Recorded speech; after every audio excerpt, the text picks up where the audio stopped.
आज हम कारक प्रकरण की कक्षा को निरंतर प्रदान करते हैं। पिछली कक्षा में हमने कारक प्रकरण प्रारंभ किया था। पंचमी विभक्ति प्रारंभ हो चुकी थी। 2 सूत्र हमने उसमें किए थे। ध्रुवमुपाये पादानम और भित्रार्थानाम भय हेतु। पुनरावर्तन कर लेते हैं। अपाय होने में, अलग होने में जो ध्रुव रहे उसकी अपादान संज्ञा होती है। कुछ उदाहरण हमने किए थे, जैसे आचार्यात् पादमादत्ते, आचार्य से एक चरण की शिक्षा ग्रहण करती है। आचार्य एक चरण की शिक्षा प्रदान करता है तो आचार्य से एक चरण ग्रहण करता है। गांडीवम स्रंसते हस्तात्, हाथ से गांडीव छूट रहा है, अलग होना क्रिया संपादित हो रही है। अहम बाल्यकाले गच्छतः बसयानात् अपतम, मैं बाल्यकाल में चलती हुई बस से गिर गया। यहां पर गच्छतः बसयानात् विशेष्य विशेषण है। यहां पर एक यह कारिका आपको ध्यान देने में योग्य है। अपाये यदुदासीनं चलं वा यदि वा चलं ध्रुवमेवा तदावेशात् तदापादानम् उच्यते। अपाय होने में, अलग होने में, यत उदासीनम जो उदासीन रहे, चलम वा यदि वा चलम वह वस्तु गतिशील भी हो सकती है और स्थिर भी हो सकती है, तो उसको असमावेशात, वह उसमें समावेश न होने के कारण से, अर्थात गिरने क्रिया को संपादित न करने के कारण से वह ध्रुव ही मानी जाएगी। जैसे बाल्यकाल में चलती हुई बस से गिर गया तो चलती हुई बस यहां पर उसको गिराने में कारण नहीं है, अपितु उसकी स्वयं की असावधानी वहां पर कारण बन रही है। तो ऐसी स्थिति में बस यद्यपि गतिशील थी परंतु उसके पतन क्रिया के प्रति वह न्यूट्रल है, उसका वहां पर समावेश नहीं है।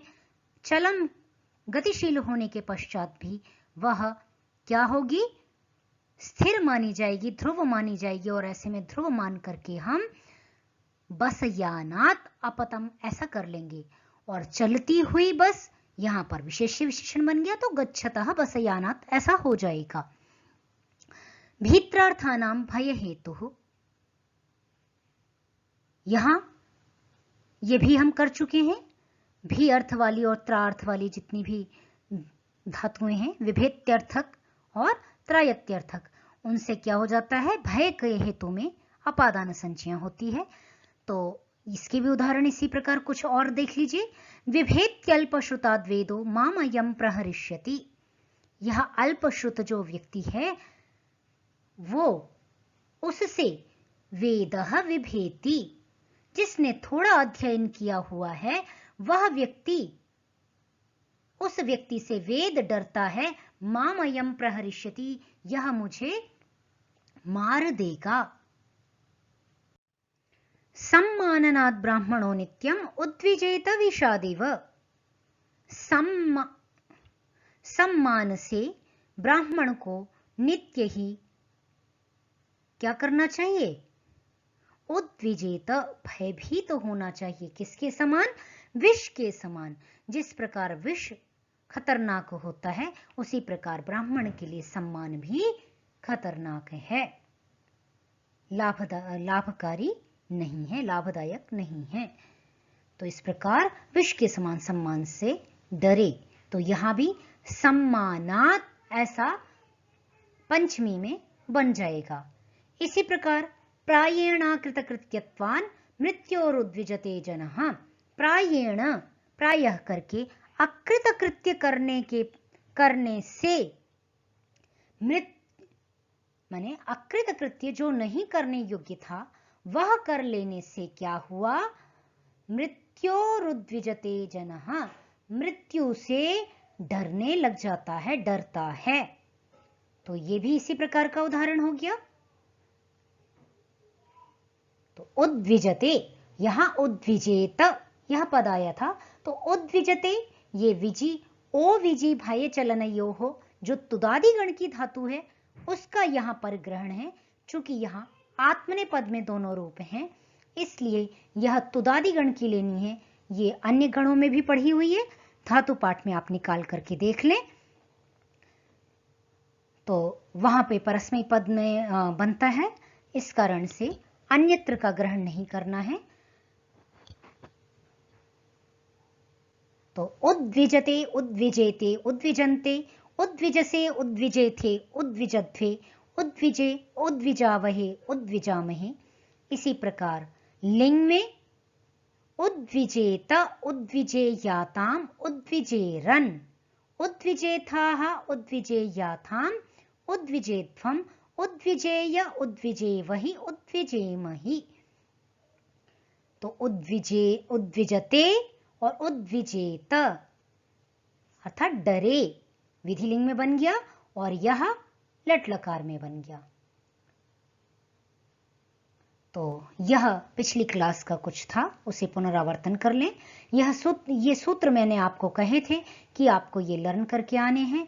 यदि आपने लर्न कर लिए हैं तो बहुत अच्छी बात है, नहीं किए हैं तो इनको लर्न कर लें, जिससे आगे कभी भी आपको कारक प्रकरण को कंप्लीट करने में कभी भी समस्या उपस्थित न हो। आगे चलते हैं।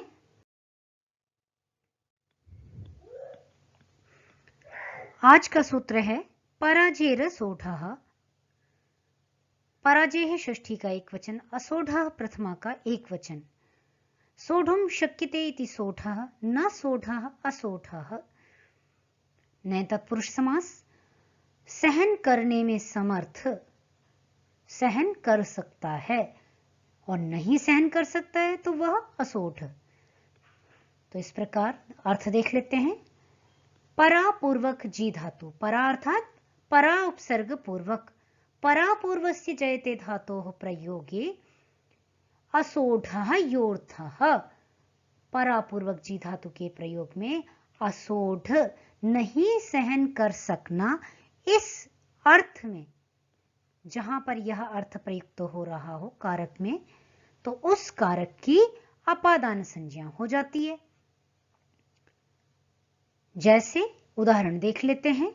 मंदो बालः अध्ययनात् पराजयते। जो मंद बालक है, पढ़ने में जिसकी रुचि कम है, वह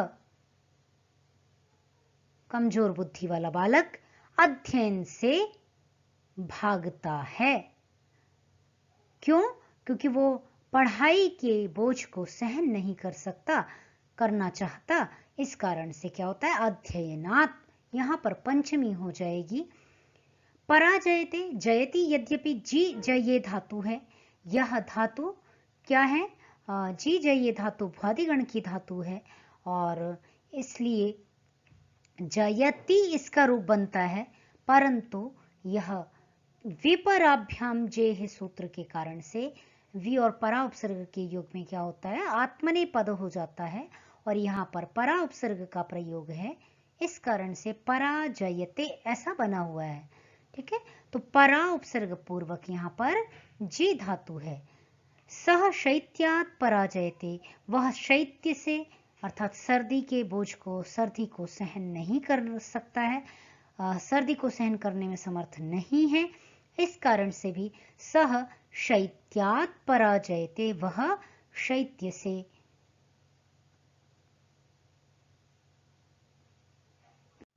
पराजित होता है। इसी प्रकार यहां पर मैंने दो उदाहरण और भी लिए हैं, आप इसे देख लें। शत्रोः पराजयते, शत्रु से पराजित होता है। तो पराजयते का अर्थ जब हम पराजित होना करेंगे तो पंचमी हो जाएगी, अपादान कारक होकर के पंचमी विभक्ति हो जाएगी। परंतु शत्रु को पराजित करता है, जब यह अर्थ कहना होगा तो शत्रुम पराजयते, शत्रु को, शत्रु यहां पर कर्म हो गया, तो यहां पर शत्रु को पराजित करता है, राजा शत्रु को पराजित करता है, तो यहां पर शत्रु शत्रुम पराजयते ऐसा बनेगा। और शत्रु से पराजित होता है, तिरस्कृत होता है, हार जाता है, तो ऐसी स्थिति में शत्रु अपादान कारक होकर के असोढ़ अर्थ गम्यमान होने पर क्या हो जाएगा, आत्मनेपद हो जाएगा, अपादान कारक होकर के पंचमी विभक्ति हो जाएगी। नेक्स्ट देखते हैं, वारणार्थानाम ईप्सितः। वारणार्थानाम ईप्सितः, वारणार्थानाम षष्ठी का बहुवचन, ईप्सितः प्रथमा का एक वचन। वारणम अर्थो येषाम, अर्थात निवारणम अर्थो येषाम ते वारणार्थाः। हटाना अर्थ है जिनका, वारण अर्थात हटाना।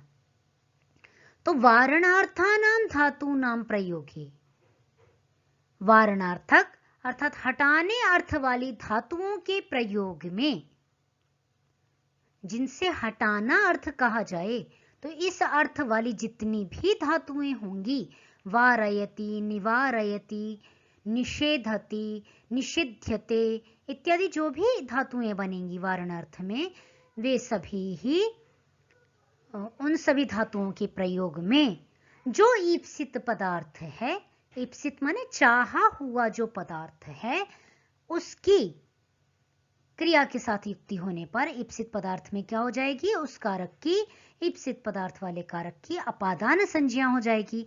अपादान संज्ञा होने पर अपादाने पंचमी से उस कारक में पंचमी विभक्ति हो जाएगी। उदाहरण देख लेते हैं, कृषिभ्यः पशून् वारयति, कृषि से पशुओं को हटाता है। तो कृषि क्या है, देवदत्तः कृषिभ्यः पशून् वारयति, देवदत्त ने चावल की और जौ की खेती कर रखी है, और 2-3 प्रकार की उसने खेती कर रखी हैं, उनमें पशु घुस करके उस खेती को न चर जाएं, इस कारण से खेती उसका भी अभिप्सित हो गई। तो देवदत्त कृषि से, खेत से, जो उसने की हुई है खेती, उससे पशुओं को हटाता है। अंबा बालकान चापल्यात निषेधति, अंबा माता जो है वो बच्चों को चपलता से हटाती है। यहां पर चपलता से हटाना माता के लिए प्रयोजन है, इस कारण से चापल्यात में पंचमी हो गई। इसी प्रकार पयसः मार्जारीं वारय, दूध से मार्जारी को हटाओ। चूंकि दूध अभिप्सित है और उसमें यदि मार्जारी यदि दूध पीती है तो अभिप्सित का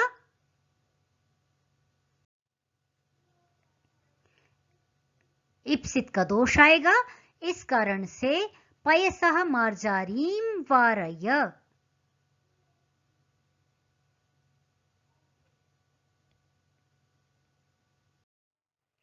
यहां चापल्य से हटाना, यह जो प्रयोजन है वह भी वारण है, इस कारण से यहां भी पंचमी होगी। चापल्य बालक के साथ नहीं है, बालक और चापल्य, बालक में चपलता विद्यमान है, इस प्रकार चापल्य यह गुण है, जिस प्रकार बच्चे में बुद्धिमानी इत्यादि गुण होते हैं, धार्मिकता, सज्जनता इत्यादि बहुत सारे गुण हैं। तो कोई अच्छा गुण भी हो सकता है और कोई बुरा गुण भी हो सकता है। तो गुण बालक में विद्यमान है और वो उस गुण से उसको हटाना चाहती है, उसकी उस क्रिया से हटाना चाहती है चापल्य, तो ये बालक से पृथक है। ठीक है, इसलिए ऐसा संदेह मत करिए, कंफ्यूजन मत क्रिएट करिए कि बालक और चापल्य एक ही चीज है। ईप्सित यहाँ शर्त नहीं घटित हो रही। ऐसा यदि आपके मन में संदेह उपस्थित हो रहा है तो इस संदेह को हटा दीजिए। क्यों? क्योंकि अम्बा माता बालकों को चापल्य से अलग हटा रही है। तो चापल्य जो उसके अंदर जो चापल्य नामक जो गुण है या अवगुण है, उस अवगुण से उसको हटाना माता को ईप्सित है। इस प्रकार चापल्य का निवारण ईप्सित होने के कारण से जो ईप्सित पदार्थ क्या है? चापल्य की समाप्ति। तो इस कारण से इसमें पंचमी विभक्ति हो जाएगी। अम्बा बालकान चापल्यात निषेधति बन जाएगा। पयसः दूध से मार्जारी अर्थात बिल्ली को हटाओ। ठीक है, बहुत अच्छा।